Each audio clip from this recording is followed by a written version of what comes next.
Everyone loves a good optical illusion.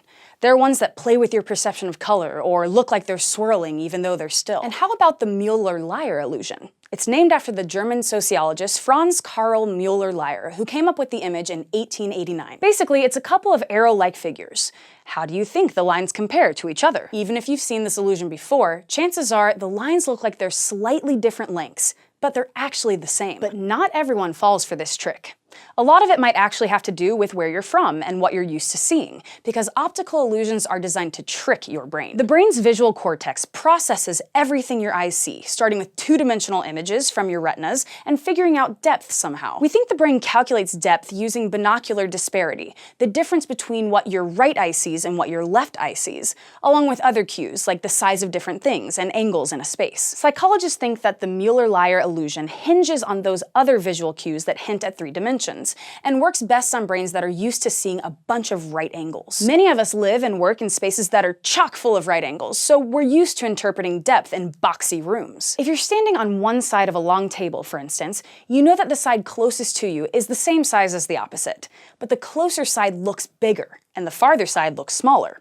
That's thanks to perspective. The Müller-Lyer illusion plays with our brain's sense of perspective. The arrow-like caps on the ends of each line might trick our brains into interpreting both of them as having some depth. So the line with inward-pointing arrowheads is being interpreted as farther away, and the line with outward-pointing arrowheads is being interpreted as closer. Even though our eyes might detect that the lines are the same length, our brains might get confused about the perspective. Your brain might perceive the farther line as smaller, like that far end of a table in a 3D world, and therefore think it's really a longer line. Not all people are surrounded by so many 90-degree angles, though, and those who aren't seem to be less susceptible to the Müller-Lyer illusion. In the 1960s, a group of researchers led by psychologist Marshall H. Segal set out to test what they called the carpentered world hypothesis and the experience with two-dimensional representations of reality hypothesis. The researchers proposed that some people's experience with carpentered or box-like spaces and 2D images of 3D spaces like photographs of rooms helped the illusion trick their brains. They collected data from individuals in 17 groups of people around the world, showing them sets of two arrow-like lines,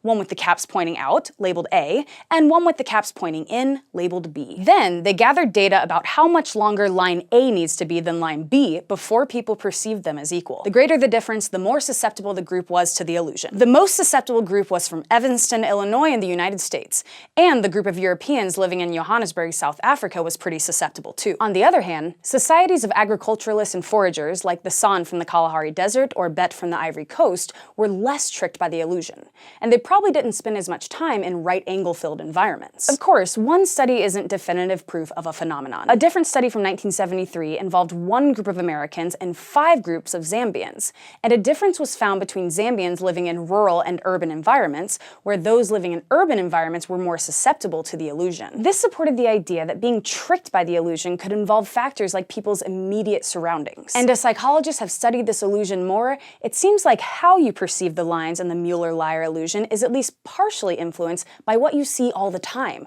because that's what your brain is used to interpreting. Other researchers have tried to look into different cases where visual perception seems to be influenced by your surroundings and culture. A 2005 study, for instance, found that Japanese and American undergraduates noticed changes in images differently. They were shown pictures of different scenes, like an American city, a Japanese city, or something without cultural markers like a generic construction site. And they were given a change blindness task, where they had to pick out small changes between very similar sets of pictures. With American scenery, all participants were generally better at seeing changes that involved prominent objects. And with Japanese scenery, all participants were generally better at noticing changes in the background. But with the neutral scenery, it seemed like cultural differences showed up. Japanese students noticed more contextual changes, and American students noticed more focal object changes. Citing other studies that tracked participants' eye movements, the researchers proposed that these differences could be because different people pay attention to their surroundings differently. Or it could mean that different environments encourage different kinds of interpretation by our eyes and brains. It's important to remember, though, that there might be other factors in play in these perception experiments. But if these kinds of studies tell us anything, it's that brains are complicated, and everyone is probably seeing things from a slightly different perspective. Thanks for using your eyes and brains to watch this episode of SciShow Psych. If you want to learn more about weird phenomena involving the human mind, you can go to youtube.com/SciShowPsych and subscribe.